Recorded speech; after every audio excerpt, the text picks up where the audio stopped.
Praise the lord. ప్రియమైన వారలారా, మీకందరికీ కూడా ఈ రాత్రికాల శుభములు. ఈరోజు మీరు అలసటతో ఉన్నారా? నా జీవితానికి నిజంగా ఏదైనా ఉద్దేశం ఉందా అని ఎప్పుడైనా ఆలోచించారా? ఈ రాత్రి దేవుడు మీతో ఒక అద్భుతమైన సత్యాన్ని మాట్లాడుతున్నాడు. నేను నిన్ను గర్భంలో నిర్మించకముందే నిన్ను ఎరిగి ఉన్నాను. ఇక్కడ వాక్యంలో చూసినట్లయితే, గర్భములో నేను నిన్ను రూపింపక మునిపే నిన్నెరిగి తిని, నీవు గర్భము నుండి బయలు పడక మునిపే నేను నిన్ను ప్రతిష్ఠించి తిని, జనములకు ప్రవక్తగా నిన్ను నియమించి తిని. ఈ మాటలు ఇర్మియా గ్రంథంలో ఉన్నాయి. ఈ మాట ఇర్మియాకు మాత్రమే కాదు, మనకు, నీకు, నాకు కూడా వర్తిస్తుంది. ఈ రాత్రి ప్రార్థనలో మన జీవితాన్ని సృష్టించిన దేవుని ప్రేమను, ఆయన పిలుపును, ఆయన ప్రణాళికను ధ్యానిద్దాం. గర్భంలో నేను నిన్ను రూపింపక మునిపే నిన్నెరిగి తిని అన్న ఈ వాక్యమును మనం ధ్యానిస్తున్నప్పుడు మన జీవిత విలువను గుర్తు చేస్తుంది. మనము ఈ లోకంలో పుట్టాము అంటే యాదృచ్ఛికంగా మనం పుట్టలేదు. మన పుట్టుకకు ముందే దేవుడు మనల్ని ఎరిగాడు. మన బలహీనతలు, మన కన్నీళ్ళు, మన భవిష్యత్తు అన్నీ ఆయనకు తెలుసు. కొన్నిసార్లు మనల్ని మనమే చాలా తక్కువగా భావిస్తాం. నేను ఎంతటి వాణ్ణి, నా విషయంలో ఎవరైనా ఎందుకు శ్రద్ధ తీసుకుంటారు, చూడు ఎవరూ నన్ను పట్టించుకోవడం లేదు అని ఆలోచనలోనే ఉన్నావా? అలా అయితే దేవుడు నీకు చెప్తున్నటువంటి మాట ఏమంటే, నీవు నా ప్రణాళికలో భాగము అని చెప్తూ ఉన్నాడు.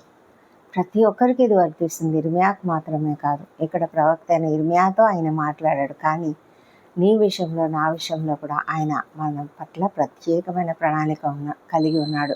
అందుకే అపోస్తలుడైన పౌలు ఎఫెసీలోకి రాసిన పత్రికలో ఏమంటున్నారంటే, జగత్తు పునాది వేయబడక మునిపే ఆయన మనలను ఏర్పరచుకున్నాడు అని. అంతేకాదు, ఆయన మనలను తాను సిద్ధపరిచిన సత్క్రియలు చేయడం కోసము మనల్ని తన చేతి పనిగా సృష్టించుకున్నాడు. తానే సృష్టించుకున్నాడు. కాబట్టి ఇందులో నీ జోక్యం లేదు, నా జోక్యం లేదు, నీ ఇష్టం లేదు, నా ఇష్టం లేదు. కాబట్టి మనము ప్రతిరోజు నిద్రకు వెళ్ళే ముందు ఒక విషయం గుర్తుంచుకోండి. మీ జీవితాన్ని మనుషులు నిర్ణయించరు, దేవుడే నిర్ణయిస్తాడు. ఆయన ప్రారంభించిన మంచి కార్యాన్ని ఆయన మన ద్వారా, మన చేతనే ఆయననే పూర్తి చేయిస్తాడు. కాబట్టి భయపడవద్దు.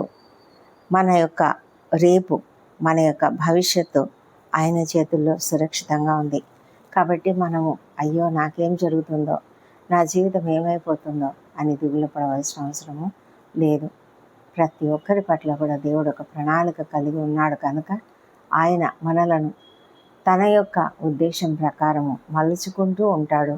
ఆ క్రమంలో మనము కొన్ని పరిస్థితులను ఎదుర్కోవాల్సి వస్తుంది. వాటి గురించి మనమంతా కూడా దిగులు పడకుండా దేవుని ప్రణాళిక కొరకు ఎదురు చూస్తూ, మనము చేతనైతే దేవునితో సంబంధం కలిగి ఉండి దేవునినే అడుగుదాం. ప్రభా, ఏంటి నా జీవితంలో నీ చిత్తం, నాకు తెలియజెప్పవా అని అడిగితే ఆయన తప్పకుండా మనకు తెలియజేస్తాడు.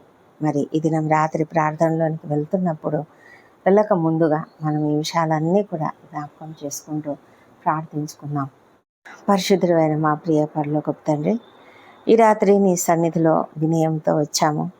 మేము పుట్టక ముందే మమ్మల్ని ఎరిగినటువంటి దేవా, మా జీవితానికి ఒక ప్రత్యేకమైన ఉద్దేశం నీవు కలిగి ఉన్నందుకు, మా పట్ల నీకు ఒక ఉద్దేశం నీవు ఉంచినందుకు నీకు వందనాలు చెల్లించుకుంటున్నాం ప్రభా.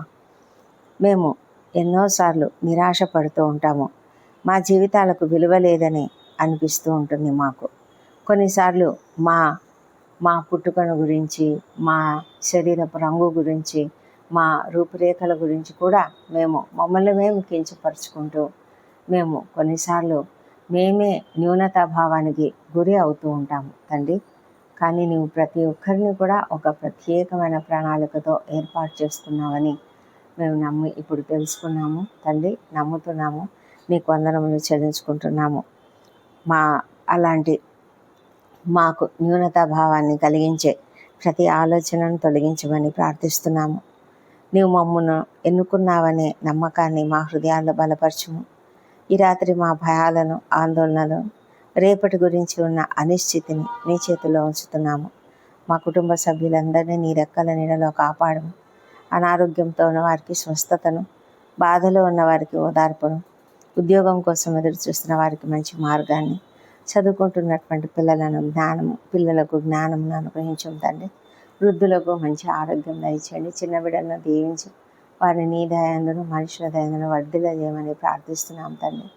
దేవా, కృప చూపించి నాయన ప్రతి ఒక్కరిని ఈ సీజనల్గా వచ్చే రకరకాల వ్యాధుల నుంచి ప్రభా, ప్రస్తుత పరిస్థితులలో ఈ లోకంలో భయంకరమైన వైరస్లు, భయంకరమైన బ్యాక్టీరియల్ డిసీజెస్ అన్నీ వస్తున్నాయి తండ్రి. వాటన్నిటి నుంచి నేను తప్పించి రక్షించమని ప్రార్థిస్తున్నాము. బిజినెస్ చేస్తున్న వారికి తప్పకుండా అభివృద్ధిని అనుగ్రహించండి. ఎవరైతే నాయన కృంగుదలలో ఉన్నారో, మా బిజినెస్ సరిగా గడవడం లేదని, అలాంటి వారికి జ్ఞానం ఇచ్చి దానిని పునరుద్ధరించుకోవడానికి శక్తినివ్వండి. ప్రభా, వివాహ ప్రయత్నం సఫలం చేయండి. సంతానం కొరకు ఎదురు చూస్తున్న బిడ్డలకు తప్పకుండా చక్కటి సంతానం అనుగ్రహించండి. హాస్టళ్లలో, దూర ప్రాంతాలలో ఉండి తల్లిదండ్రులకు దూరంగా ఉంటూ చదువుకుంటున్న బిడ్డను దీవించి చక్కటి మార్గంలో వారు చదువుకున్నట్లుగా సహాయం చేయమని ప్రార్థిస్తున్నాం తండ్రి. తీవ్రమైన అనారోగ్యంతో ఐసీలో ఉన్న వాళ్ళు, వెంటిలేటర్లో ఉన్న వాళ్ళని బట్టి మీ సన్నిధిలో మొరపెట్టుకుంటున్న వారికి స్వస్థత శీఘ్రంగా అనుగ్రహించండి. ప్రాముఖ్యంగా ఆ కుటుంబ సభ్యులకుండా ఆందోళన, వేదన తొలగించండి. ఆర్థికంగా వారికి సహాయం చేయండి తండ్రి.